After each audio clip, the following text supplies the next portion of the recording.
What up, squad? Thank you for clicking on today's video. I have an amazing interview with my man Nick, who lost 100 pounds in just under a year. And he's basically giving away all the secrets in this interview right here. But before we get into the video, listen guys, I get asked hundreds of questions every day about how to transform your body. So I decided to make a video where I outline the steps very clearly. And I'm giving the video away for free. It's not on YouTube, it's not on Facebook.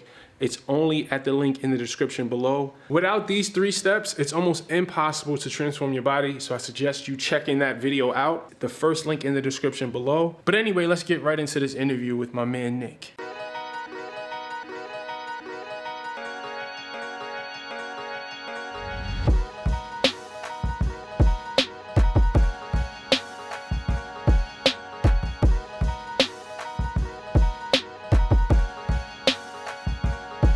So let's just jump right into it. So how much weight did you lose and how long did it take? In 1 year's time, I lost exactly 101 pounds. In a year. Do you feel like you were rushing? There's definitely some times where I cut some corners to try and please myself with it, and then I came back to reality and stopped it, but there's probably been a few times where I did. So when you cut those corners, do you feel like it was worth it?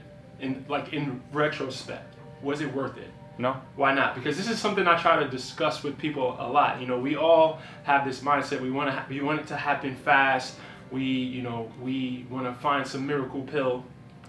And I know when I tell people that, they don't want to hear it. So for someone, because I've made those mistakes as well. Why wasn't it worth it for you to cut corners?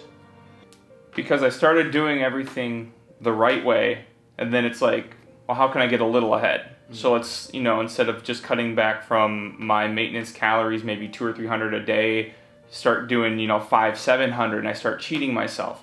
I'm more hungry, I'm more irritable, my lifts aren't as good, and I found it not sustainable. It's not worth it, and I'm gonna end up probably binge eating or going crazy or going nuts. So to cut those corners, that's why maintenance calories, that's why it's the word maintenance. This is what you need to maintain.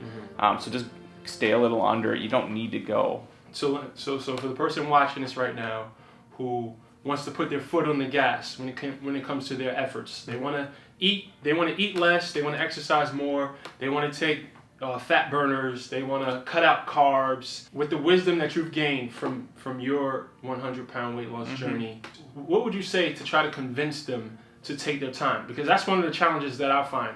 People who don't want to hear, take your time. So what would you say to that person? Well, you need to focus, and your mental state needs to change. And the way I started implementing change in my own life was phasing unhealthy things out with healthy things. So instead of replacing. Yes. So instead of having like let's say your candy is your weakness, you have a Snickers every day. Replace that Snickers bar with a protein bar.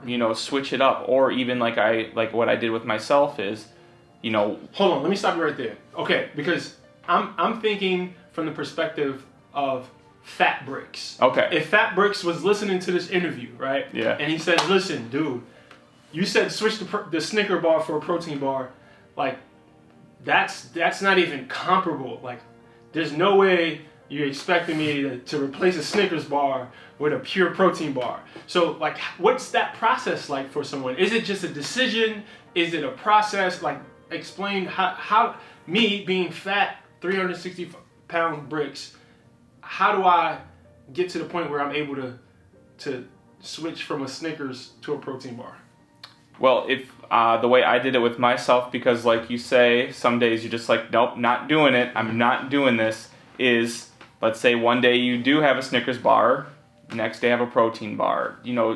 Start getting it in, build a system, a routine, get into it to where, on my drive here, I ate a Quest protein bar, one that I'd never had before, and I was like, this is better than any candy bar I've had in my life, to where that tastes good to me now. But you had to train your palate. Exactly. That wasn't always the case. No. Right, so I like what you said. One day have a Snickers bar, the other day, so Monday, Wednesday, Friday, give yourself the Snickers. Yep.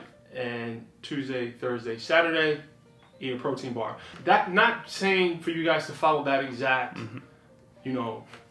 template, but I want you to take the principle of all right, meeting yourself where you are and incrementally getting better, slowly. Right? Yeah, it's all about starting to cut back on things. And when you start cutting back on it, eventually you don't miss it. But you have to get your mind on that this isn't so bad, because when you go from a Snickers bar to a protein bar, obviously the taste is completely different. But once you start doing it, it'll eventually, it's like, oh, it's not this bad, and then you'll start to enjoy it. And that's why I believe that the consistency is so important, because you have to give yourself enough opportunities to have repetitions, right? So just like with weightlifting, each repetition, it goes towards building the muscle or towards burning the fat. But if you don't have the right amount of repetitions, it's not going to work. So each repetition is an opportunity to practice. So with eating, right? Making good eating choices. Exactly. Every single time you have an opportunity to make an eating choice, that's a repetition. And you get better with it over time. And I've helped a couple friends and coworkers who have addiction with candy, because sugar is a drug. It's addictive. I've gotten them to, instead of eating a Snickers bar, we'll just use that as a general candy bar. Every single day, I tell them, cut that Snicker bars in half. You get this half today, you get the other half tomorrow. It's all of a sudden now, they're not having the full bar every day. And even that little incremental change will result in some sort of weight loss. It will result in something. So it's all just, starting to phase out the unhealthy stuff. Don't jump off a cliff. Yeah. Start just going down the rope, and you don't have to jump head first. But theoretically, I get it, right? But then it also comes down to you knowing yourself. Yeah. I cannot cut a Snickers bar in half and just eat half of the Snickers bar. I would just have to not eat it at all. Or eat it and, just eat it. Yeah. So it comes down to a person knowing themselves, knowing their tendencies, knowing how to stay out of their own way, knowing what works and what doesn't work. And again, that only happens through consistency, through repetitions, right? Exactly. And the mindset, and you mentioned that earlier too, having the mindset of, okay, this is an experiment. Everything I'm doing right now is an experiment. I'm going to set my mind to a marathon pace, especially for us fat people who are just not genetically gifted, where we can get away with eating whatever we want. So for anyone watching this right now, if they're overweight, and they've pretty much been overweight all their life, it's impossible to lose weight and keep it off if you're not making it a lifestyle. If you're not changing your relationship with food. Exactly. If you're not going into this with the plan of making this a part of you, you will 100% fail in the long run if that's not your goal. And the only way to do that is to take your time. Exactly. And before this 100-pound loss, there's been, over the last 10 years, I think it was 3 times I've lost anywhere between 60 to 80 pounds. And that all happened within a 6-month range. I would lose 60 pounds in 6 months. I would literally work out for hours a day. I would have I don't even know what the equivalent was of just egg whites and vegetables for breakfast, a chicken breast and veggies for lunch, and chicken breast and veggies for dinner. And I was literally sitting at maybe 1,000 calories on the day. Oh, no. And I did that for 4 months straight. And I went to skin and bones. But then once I stopped doing it, just inflated right back up, and I even went heavier than I was before, because it wasn't sustainable. I didn't know anything else. So that's a perfect example of taking that drastic approach. Yep. Trying to rush it. I'm trying to highlight that because it's hard to understand that if you haven't experienced it, right? And every opportunity that I can on this channel, I want to show people the consequences of trying to rush the process. There are consequences to cutting corners. There are consequences to trying to overtrain and undereat. Like you said, you were eating 1,000. That's dangerous. It's almost as bad as just overeating all the time and being overweight. It's almost as bad. And I know a lot of us, we need to touch the fire, but I don't want you guys to touch the fire. There's it's people like you, people like me, who we ended up being successful right? But that's not the case normally when we've made these sort of mistakes. Yep. This is not the typical. We're not the typical story. So I don't want people to feel like, all right, well, that's what they did to get there, so that's what I should do. No, that's not the way to go. You know. Yeah, this is my 4th time now. I've touched the fire 3 times prior to this. I didn't do any of my research on eating, didn't do any of my research on weightlifting, any research on cardio. I didn't do any research on it. I just said, well, I'm just going to eat healthy, and I'm going to cut out the bad stuff, and I'm just going to work out like crazy. And it was not sustainable, and that's why I bring it up from my aspect of I've tried it every corner you can try and cut. It worked for a moment, but then you blink and it's over and it's not working anymore. So let me ask you this. How did you find consistency with exercise? Because I feel like that's a lot of people's trouble. So they can't find a way to be consistent. So I know it was a process for you to get there. So when you would quit, you know, initially in earlier stages, I'm not sure if that's how your story went, but that's how it was for me. You know, it took many failed attempts of trying to be consistent with exercise before it really clicked. So what was it that made you find consistency? I think it was the self-confidence that I found of, like I've told before, when I found your channel and watched that video, I was like, he can do it, I can do it. And I started to believe in myself. And it all started honestly with me showing up at the gym. The only time I had to work out was at 5 o'clock in the morning. That was the only time it was going to work with my son, with my wife's work schedule, my work schedule. So I showed up one day and I said, you know what, this isn't that bad. And I just started going every day, 5 o'clock in the morning. I've had some friends and other people reach out to me and help me with my workout program to make sure that I'm not injuring myself or overworking my body and all that kind of stuff. But it literally just started one day with me showing up, walking through those doors, saying, these are going to help me to my goal. This isn't necessarily the solution. I need to work on myself in the kitchen, my eating habits, but I can use this gym, this tool, and build my body to be where I want it to be, where it should be. And I just started going and absolutely fell in love with what I was seeing with myself as far as me getting stronger, the muscle starting to show, slimming down, and it all correlates and holds hands with the eating outside. You can't out-train a bad diet. So when I was working out and seeing results, I'm like, okay, this is working. Yeah. This is working. If you had to describe in one word why you lost weight, why did you want to do it? What word would describe your why? One word. My family. So your family. Family. So let me ask you this. So if you didn't have a wife and kid, do you think you would have done it? No. No, I'll tell you straight up right now, even sitting in this chair right now, if it wasn't for them, I wouldn't be here doing this with you. I wouldn't want to share my story with anybody else because I wouldn't have the drive or the push to go actually do it. I can straight up tell you right now, no, I would not be doing this. So guys, if you're overweight and you don't have a wife and kid, go get a wife and kid. No, I'm just kidding. because you're right. A lot of us, we don't prioritize our health if we're doing it just for ourselves. Right. It's not as important for a lot of people. Now that you've been able to achieve something that not even 1% of the population has been able to do, you lost 100 pounds.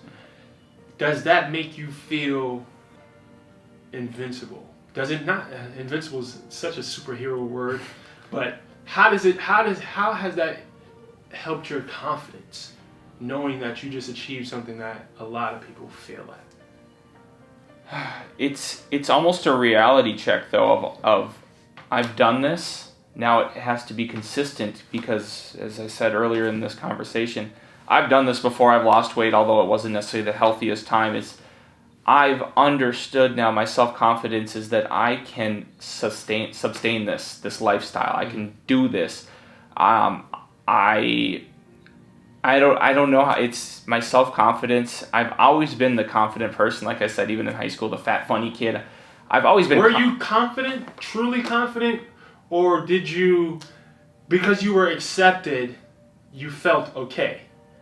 It was both. I felt okay. I was accepted. I'm like, okay, I'm gonna do this, but I would still step outside the normal and be, I don't know how to describe it, but there was a self-confidence there of almost, you know what? Now that you mention it, it probably was me just going, okay, let's roll with it. Yeah. This is me. I took on the role. Because confidence is something different than that. I mean, I obviously didn't know you in high school. Right. But in retrospect, because I used to say the same thing. Mm-hmm. I used to think that I was confident, but it was really this persona that I was putting on, right? It was this, I was the fat, cool guy that dressed real good. Mm-hmm. I rapped. I had a cool car. So, yeah, from the outside looking in, you would think, that fat guy looks pretty confident. But I know deep inside that I really, really wasn't, Yeah, and I still battle with the self-confidence, and my wife will attest to it, because I'll put a shirt on and go, do I look fat? Can you tell that and it's not like not me being confident with the way my body is, but it's like I'm still lacking in the, does this look okay on me? I'm not used to wearing this style of clothes, because my whole wardrobe has changed, because I threw out all the baggy old clothes that used to, hide the issues. Now, now I'm starting to wear more the actual fitting clotting clothes, and I'll put it on. I'll just go, oh my gosh, this is so uncomfortable. And I'll go, babe, do I look fat? Do I? And I still battle with myself of, I know I still have some more weight to lose, but I'm not overweight anymore. But I feel it. I'm still not comfortable with my new body yet, because it's only been a year. Maybe 3 years down the road, might. No, you never will. Okay. You never will. I mean, I can speak for me, and it's just a part of the human condition. We're never completely satisfied. Right. Right. For the person struggling with their weight, right? They failed multiple times. They don't have any. They don't have any hope. Right. Mm-hmm. What would you say to that person right now? If I could sit down in front of that person, there's two things I would say. If you don't have hope in what you're doing, then you need to find a reason. There needs to be a reason in order to push yourself. So if you have no hope in yourself, set a goal of why you want to do this, an obtainable goal. Don't start off going, I want to lose 200 pounds. Start off by losing 20 pounds the first year. Mm-hmm. Just start off slow. Let's make an obtainable goal that makes sense. I started off with just wanting to lose weight. I didn't even, people would go, Nick, what's your goal? I just want to be happy. Mm-hmm. If it equates to me losing 150 pounds, that's what it is. But I don't have a number in. And I want to stop you right there. That's so important that you said that. Everyone's goal, no matter what it is, whether it's weight loss, whether it's career, whether it's relationship, that's truly what all of our goals come down to, is we want to be happy. We want to be happy. And I just want to make sure that happiness, right, for the people watching, is not depending on what other people think. Right. Right? It's truly what they want. And that's not a number on the scale. Exactly. A lot of us, we think that's what it is. We think, all right, well, once I get to 200 pounds and I'm in a size 32 jeans, I'm going to be happy. No. You have to find that happiness now. And that's another rabbit hole. I don't want to digress, right? But I'm just so passionate about this because all things in life comes down to joy. We want to experience joy, right? But to find your why, right? That's where you were going, right? My why. Some of my friends and family know with me, and I've probably shared it a little bit on Instagram. I just want to do one pull-up. That's an ultimate goal of mine. I've never done a pull-up in my entire life, and I'm getting close. I'm still not even there yet. Yeah. It has nothing to do with the number on the scale. Like I said, it may take me another 20 pounds to lose before I can do a pull-up, but I'm not focused on them 20 pounds. I'm going to keep trying to do the pull-up instead of looking at the scale. And it's just find an obtainable why. Set a goal. When I'm bench pressing and I don't have a spotter, if I'm like, okay, I think I can do one more rep and I go down for it, in my mind, I put my family's life or death in my hands, and I find superhuman strength to push the bench up because I'm by myself, and I have to summon some sort of strength, and I no matter what situation I'm in, I always find a why. Why am I at the gym today? I wake up in the morning, 4 o'clock in the morning, I got to go to the gym. I pull up at the gym and I go, I don't want to be here. check the time on my phone, see the picture of my family. All right, let's do this. You know, I get up and go. I find a why, and then the other thing is just get started. Like I said earlier, you know, start making small increments in your diet. Just start cutting back, and before you know it, you'll start to lose the weight off. You'll get motivated, and you'll start to make the big changes. So start small. Those small things add to big changes. Yeah. That's powerful, man. And I don't want to brush over that. the why and the way you described it in those instances, that's very powerful. You know, you have to intentionally remind yourself. It's not about right now in the moment finding a why and then you think, okay, I found my why, boom, it's time to coast. No, you're going to have to constantly remind yourself why you started. Yeah. And the best time to do that is when you are having those challenging moments, when you don't want to eat your meal prepped food, when you don't want to work out, when you're doubting yourself, when all these fears and all this crazy stuff starts popping into your head. That's when you have to remind yourself. I had one yesterday when I pulled up at the gym. And it's about to be 5 o'clock in the morning. I have to go to work after this. Right after I leave work, I have to stop by the store, and then I'm on the road to Chicago. Do I really want to work myself? And then I said, no, you're here. You're going to be in a car. You're going to be sitting. You're going to be resting. You're going to be relaxing. Get your butt in that gym and do it. And so it's, once again, every day it's constantly, and it changes day to day. I appreciate you, Nick. I appreciate you too. Yeah.